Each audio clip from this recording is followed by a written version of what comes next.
Pemerintah Kota Lok Sumawe Aceh mendata 235 jiwa calon penerima bantuan dana lauk pauk atau uang jaminan hidup, sejumlah Rp450.000 per bulan. Dana tersebut berasal dari Kementerian Sosial untuk para penyintas bencana banjir Sumatera yang mengalami dampak parah perekonomian hingga kerusakan dan kehilangan rumah. Para calon penerima bantuan tersebar di 4 kecamatan, yaitu 8 orang di Banda Sakti, 178 di Kecamatan Muara 1, 3 di Kecamatan Muara 2, dan 46 orang di Kecamatan Belang Mangat. Pemkot Lok Sumawe berharap pencairan bisa dilakukan sebelum bulan Ramadan, agar uang bantuan tersebut bisa digunakan untuk membantu memenuhi kebutuhan sehari-hari para penyintas bencana. 2 bulan pasca banjir, aktivitas warga di sejumlah titik masih belum pulih. Di Desa Blangcut, Kecamatan Merah 2, Pidijaya, lumpur sisa banjir bandang masih memenuhi rumah-rumah warga. Tinggi lumpur bahkan mencapai 2 hingga 3 meter dengan kondisi yang telah mengeras. Kondisi ini semakin sulit dibersihkan karena lumpur bercampur dengan kayu-kayu besar yang terbawa arus banjir. Warga berharap perhatian dan penanganan serius dari pemerintah agar mereka bisa kembali memiliki tempat tinggal yang layak. Jembatan penghubung antar Kecamatan Silihnara dan Rusip antara Kabupaten Aceh Tengah kembali dapat dilalui oleh masyarakat. Jembatan Baili ini dipasang untuk memulihkan akses transportasi warga di 2 kecamatan yang sebelumnya terputus akibat kerusakan jembatan lama. Akses ini menjadi jalur vital bagi aktivitas warga, mengingat kondisi jembatan lama sudah tidak layak dan membahayakan pengguna jalan. Jembatan Baili Angkup memiliki panjang 18 meter dan lebar 4,2 meter. Jembatan ini sudah bisa dilalui kendaraan roda 4 dengan kapasitas beban antara 20 hingga 30 ton. Meskipun berstatus jalan kabupaten, pembangunan jembatan ini ditangani langsung oleh Kementerian Pekerjaan Umum. Langkah ini dilakukan sesuai arahan Menteri Pekerjaan Umum, Dodi Hanggodo, untuk mempercepat pemulihan akses transportasi. Pemasangan jembatan Baili ini dilaksanakan oleh BUMN Adikarya dengan dukungan dari personel TNI.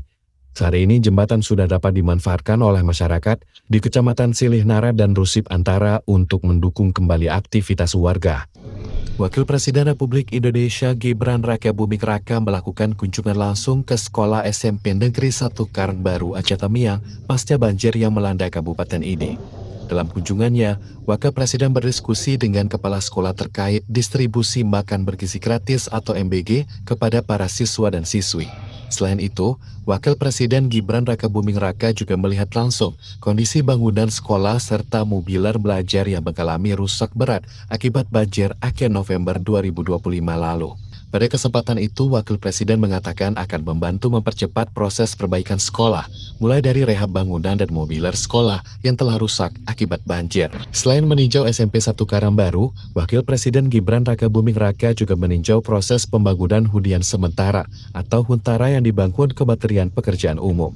Dalam kunjungan itu, Wakil Presiden melihat langsung progres pembangunan serta fasilitas yang nantinya akan didapat masyarakat di hunian sementara ini. Gubernur Aceh Muzakir Manaf dalam rapat khusus Forum Koordinasi Pimpinan Daerah Aceh yang dilaksanakan pada Kamis malam menetapkan status transisi darurat ke pemulihan bencana selama 90 hari terhitung sejak tanggal 29 Januari hingga 29 April 2026 mendatang.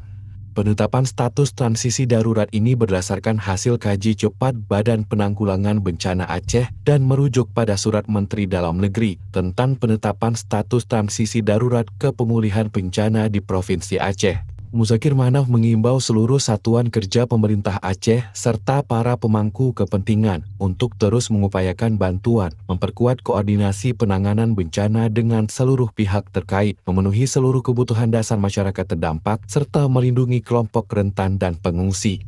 Dalam masa transisi darurat, beberapa kebijakan tetap masih dilaksanakan, seperti pengoperasian secara fungsional Jalan Tol Sigli Banda Aceh, Seksi 1 Padang Tigi Selimung, pembebasan penggunaan barcode pengisian bahan bakar bersubsidi di seluruh SPBU untuk melancarkan mobilitas dan distribusi logistik. Tak hanya itu, seluruh perangkat daerah diminta untuk segera menyusun rencana rehabilitasi dan rekonstruksi pasca bencana Aceh, Dokumen rencana rehabilitasi dan rekonstruksi nantinya akan ditetapkan pada tanggal 2 Februari 2026 dan selanjutnya akan diserahkan kepada Badan Nasional Penanggulangan Bencana pada tanggal 3 Februari 2026. Muzakir Manaf menegaskan dalam masa transisi darurat ini, fokus utama pemerintah yaitu pada percepatan pemulihan agar aktivitas sosial dan ekonomi masyarakat kembali normal secara bertahap dan berkelanjutan.